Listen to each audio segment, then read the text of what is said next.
관련된 자격증은 한국사나 이런 거 자격증 하나도 없었고요. 금융공기업을 들어가는데 자소서에서 이게 가장 중요하다 라는 게 가장 중요하다. 초봉이 어떻게 되는지 그러면 뭐 받는 것 같아요. 취뽀 취터뷰. 네, 안녕하십니까. 취터뷰의 이신입입니다. 자, 오늘은 문과생들의 꽃이라고도 불릴 수 있는 금융공기업에 입사하신 분을 모셔보았습니다. 자기소개 부탁드리겠습니다. 네, 안녕하세요. 비밀치라고 불리는 금융공기업에 입사하게 되었습니다. 안녕하세요. 혹시 언제 입사하셨고 당시 나이는 어떻게 되시나요? 저는 작년도 그러니까 2019년도 하반기 입사하였고요. 그때 당시의 나이는 27살이었습니다. 제가 굉장히 그 동기들 중에서는 어린 편이었어요. 하하하하.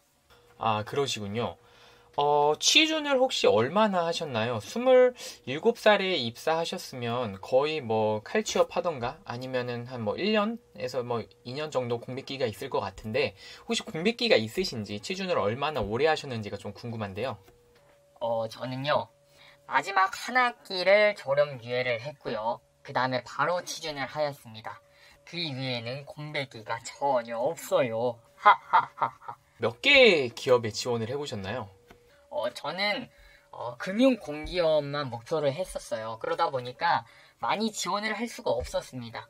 왜냐하면 일반적으로 금융공기업들이 필기를 동일한 날짜에 보기 때문에 서류를 많이 써봤자 필기가 겹쳐버리면 시험을 보러 갈 수가 없어요. 그래서 공채 2개, 인턴 2개 이렇게 각각 지원을 하였습니다.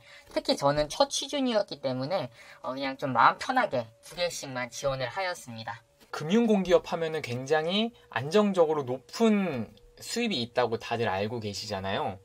정말 알리오에 공시된 만큼 그 정도로 높은 수준인지 초봉이 어떻게 되는지 좀 궁금합니다.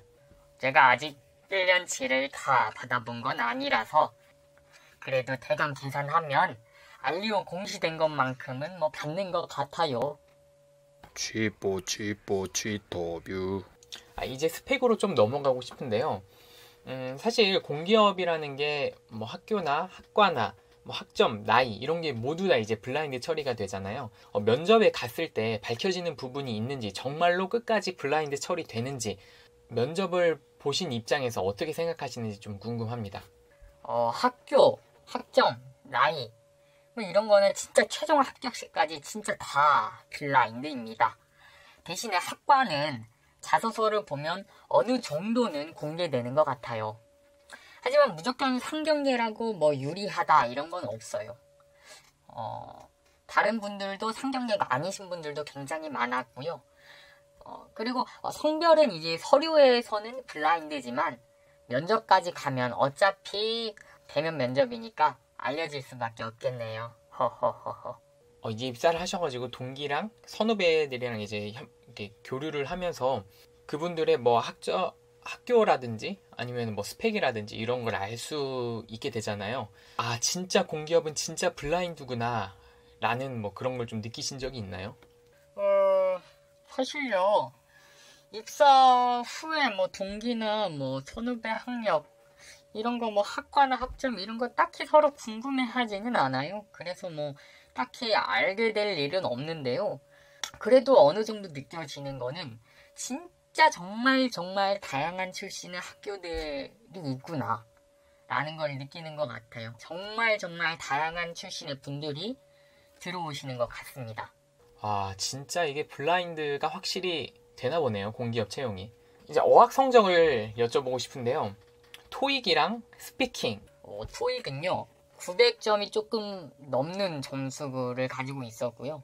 근데 영어 성적은 그냥 기관결 커트만 넘으면 크게 상관은 없는 것 같아요. 뭐 수출이나 무역 관련 기관들이 뭐 토익이 중요하다고 하는데 그런 기관들 아니면 크게 상관은 없는 것 같아요. 그래서 아주 고득점은 저는 필요 없다고 생각되어집니다. 관련된 자격증은 좀 가지고 계셨나요? 저는 뭐 한국사나 이런 거 자격증 하나도 없었고요. 그냥 그 기관에 제가 간 기관에 관련된 자격증 딱 하나 가지고 있었습니다. 기관별로 우대하는 자격증이 달라서 지원하는 기관에서 우대하는 자격증을 확인해 보시는 게 가장 좋을 것 같아요. 그래도 한국사 정도는 난이도도 높지 않고 뭐 우대하는 기간이 꽤 있으니까 기본적으로 가지고 있으면 뭐 도움이 좀 될 것 같습니다. 사실 자격증은 뭐 회계사, 세무사 같은 고급 자격증 아니고서는 입사에는 뭐 중요하게 반영되지는 않는 것 같더라고요. 오히려 필기를 통과할 수 있는 실력과 직무 관련 경험이잖아요.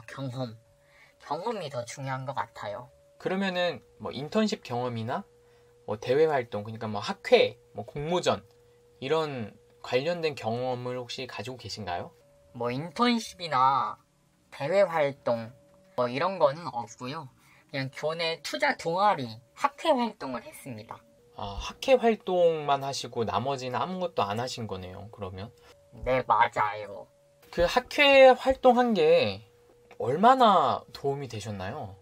제가 투자 동아리에서 리서치 활동을 했었어요. 그러니까 기업을 발굴해내는 그런 활동인 거죠. 기업을 굉장히 많이 보고 어떤 기업이 좋은지를 판단하고 좋은 기업을 발굴해내는 그런 경험이 있습니다.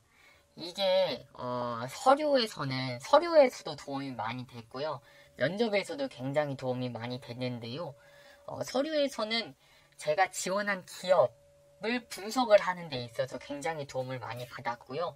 면접에서는요. 리서치 그 경험 자체를 굉장히 좋게 봐주시더라고요. 혹시 금융공기업을 준비하는 취준생들에게 스펙에 관해서 해주고 싶은 말씀이 있으시다면 어떤 게 있을까요? 저는 일단 자격증에 너무 많은 시간을 쏟지 말라고 말씀을 드리고 싶습니다. 자격증보다는 만약에 고학년이나 졸업생이시라면 필기 실력에 중점을 좀 두시는 게 좋을 것 같고요. 아직 여유가 있는 3학년 정도라면요. 직무 관련 경험이 있죠. 인턴이나 학회 이런 거를 하시는 걸 추천을 드립니다. 취뽀 취토뷰. 그러면 이제 서류에서 자소서로 좀 넘어가고 싶은데요. 자소서에서 가장 중요한 거, 금융공기업을 들어가는데 자소서에서 이게 가장 중요하다라는 그런 부분이 있을까요? 이게 모든 것이 다 마찬가지라고 생각을 하는데요. 자신의 경험과 지원하는 회사의 직무를 연결하는 게 가장 중요하다고 생각을 합니다. 따라서 우선적으로 회사의 직무를 굉장히 세세히 분석하는 게 제일 중요한 것 같아요. 회사의 직무를 제대로 분석을 해야 내가 나의 경험을 이 회사의 직무와 적절하게 연결을 할 수가 있으니까요. 그러면 자소서는 어떻게 준비하셨나요? 같이 스터디를 하셨을 수도 있고 아니면 유료 컨설팅을 받았을 수도 있고 이런데 어떻게 준비하셨는지가 좀 궁금하네요. 저희 학교에 학교 취업센터가 있었어요. 거기서 도움을 많이 받았죠. 취업센터를 통해서 그 해당 기업, 제가 가고자 하는 그 기업에 합격한 선배님들의 자소서를 받아볼 수가 있었답니다. 그래서 그거를 굉장히 많이 참고를 했어요. 서류 합격에 특히 도움이 됐던 활동이 있었다면 자신이 생각하기에 이게 나는 가장 중요했던 것 같다. 서류가 통과할 때 이런 거 있을까요? 사실 공기업은 서류 합격 배수가 굉장히 높아요. 그래서 서류 합격에 대해서는 큰 문제는 없었던 것 같아요. 그냥 아까 말씀드렸다시피 그 직무를 철저히 분석을 하고 그 직무에 대해서 나의 경험을 잘 맞추는 게 그게 제일 중요하다고 생각을 합니다. 만약에 자기가 딱히 활동이 없다고 해도 그냥 학교에서 했던 활동들 있잖아요. 그런 거를 잘 풀어서 그 안에서 연결을 잘 시켜준다면 그 정도도 저는 괜찮다고 생각을 합니다. 이 이슈들이 이 기업에 어떻게 영향을 끼치는지, 이 이슈에 어떻게 대응해야 되는지 철저한 이 반드시 되어야 됩니다. 쭈루룩 연결을 시키는 연습을 많이 했습니다.